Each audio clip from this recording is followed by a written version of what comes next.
What's up?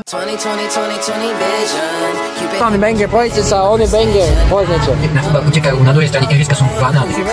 Čo znamená, že černoši sú vlastne opice.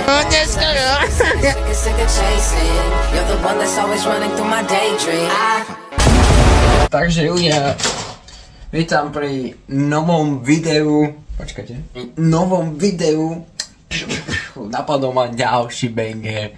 Ďalšie video o ďalšom nebezpečnom človekovi na československej scéne menom Gogoman TV. Prečo Gogo je nebezpečný?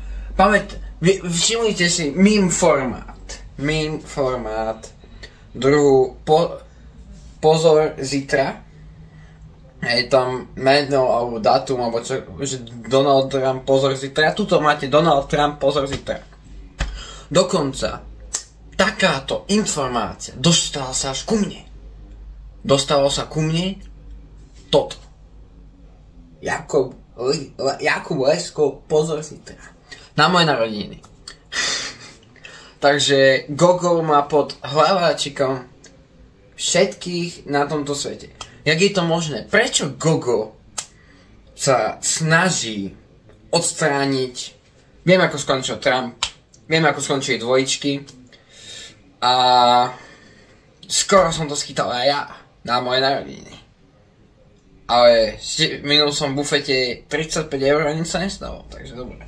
Mohol ma radšej postreliť. Aspoň tie peniaze by dostali. Takže povieme si, prečo Gogo nenávidí ľudí. Ľudia, ja som nad tým rozmýšľal. Logicky. Zoberme si to.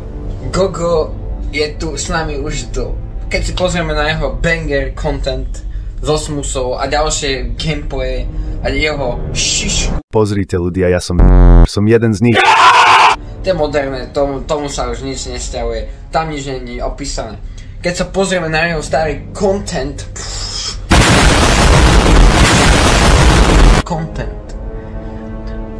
zistíme, že jeho spojenec je Smusa. Smusa je najväčší spojenec a ďalším youtubermi, ale podľa mňa najviac tam má Smusa. A Smusa, jemu neprišiel žiadny, že Smusa pozor zítra, ani nič také. Čo znamená, že Smusa ťahá s Gogom. Čo znamená, že 50% tých všetkých činov za všetko môže Smusa. Takže máme tu ďalšie duo vrahov. Gogoman TV a Smusa. Čo znamená, že je to nebezpečné.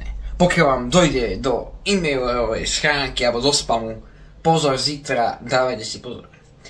Takto, kto to vlastne, tuto pán vedúci, čo to tu spracováva, daj všetkých, komu prišiel od Goga, ja už neviem koľko ich bolo. Počkajte, možno to zistíme. Ľudia, dostal som sa na Google a je tu Jano Kuciak pozor zítra. 20. február 2018, takže už to začína o Kuciaka. Do predáva mi tu chodí YouTube, ten telefon som zapol. Jan Kuciak bol jeden z tých ešte tiež dôležitých ľudí. Čo tu je ďalšie?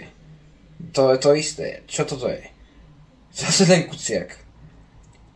Sam je Kuciak. Takže tam bol Gogo.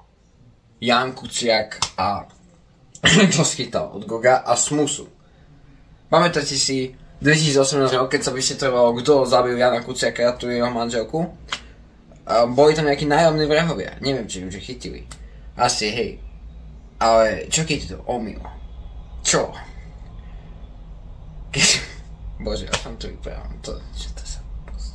Čo ak keď to bol Gogo a Smusa? Čo ak to nahrali tak, že aby to vypadalo, že to boli oni a tí akože vrahovia a pritom to bol Gogo so Smusou. A viete prečo?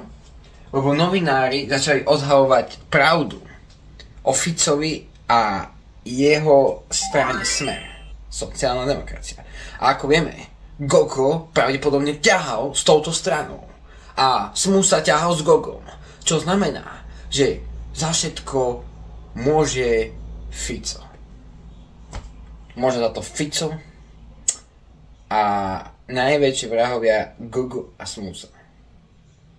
Preto, ale to stále nám nevysvetľuje vlastne, prečo Gogo posiela tie výhražné e-maily. Zamyslite sa, ľudia. Zamyslite sa, jak je to možné. Jak je to možné, že Gogo, tak tu napríklad Trump. Videli ste, ako to schytal? Do ucha? Lebo Gogo sa netrafilo. Záhada. Prečo sa netrafilo? Náhoda? Je to možné.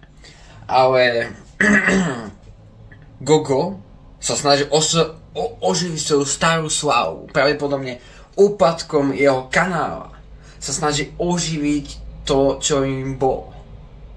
Bol to banger na slovenskom YouTube.